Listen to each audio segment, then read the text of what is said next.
James Kaufman, World News Report today, June 16th, 2025. God bless you and yours, no matter where you are in the world. Please subscribe, give us a thumbs up, ring that bell for critical future updates.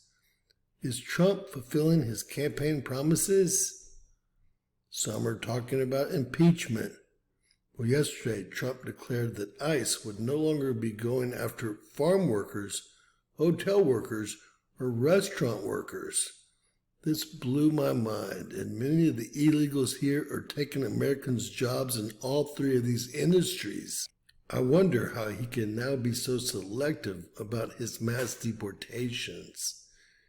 If they are here illegally, we voted to have them removed, and Trump promised he would do just that.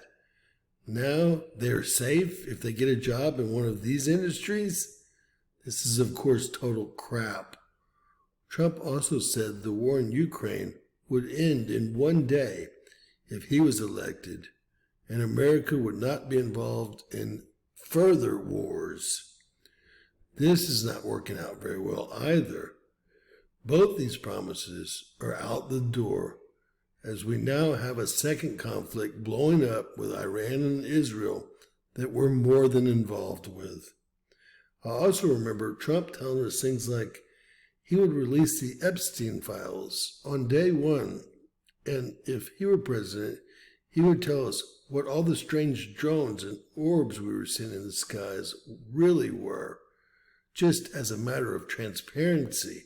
At this point, I'm trying to pin down some of his campaign promises that didn't come to fruition, and I'm having a hard time.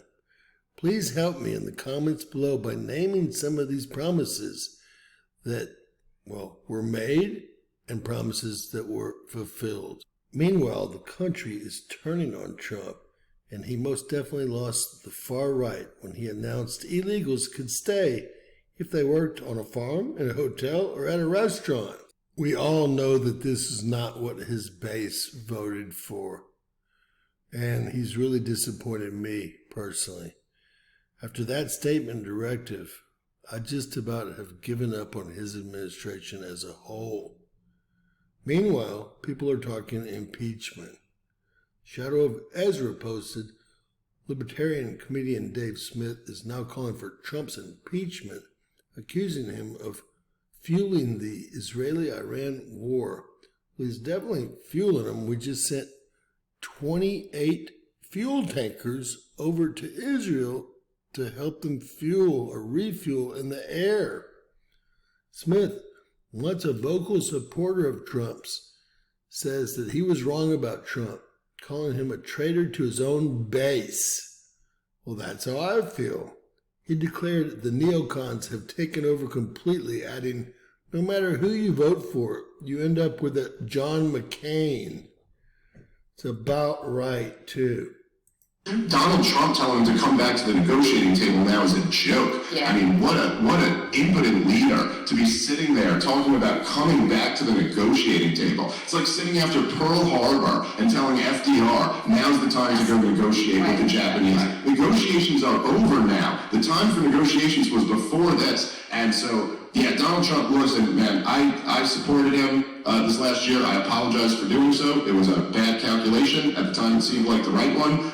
But he should be impeached and removed for this one, and not on some not on some ridiculous Nancy Pelosi. Of course, the Congress will never do it because they're all a bunch of corrupt hacks. This is the one thing they support. This is like the Donald Trump should be impeached and removed for this. All of his supporters should turn on him. It's the absolute betrayal of everything that he ran and campaigned on and everything that he stood for. And I will say, despite the fact that, Donald Trump supporters have been labeled like a cult following, and that certainly is true for a percentage of his supporters, he is going to lose his coalition over this.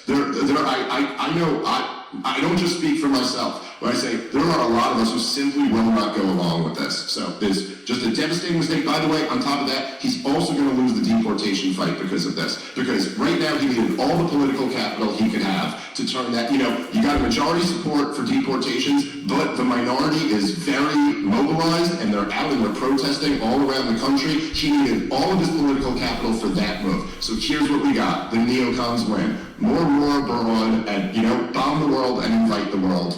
No matter who you vote for, you always get John McCain. Isn't that the facts, folks? It seems like it's one big uniparty against the people. Please let me know how you feel in the comments below. And don't forget to tell me how much you like Pam Blondie and the job she's doing. What an attorney general. God bless you and yours. Please share, subscribe, and always remember, anything's possible in Bizarro World.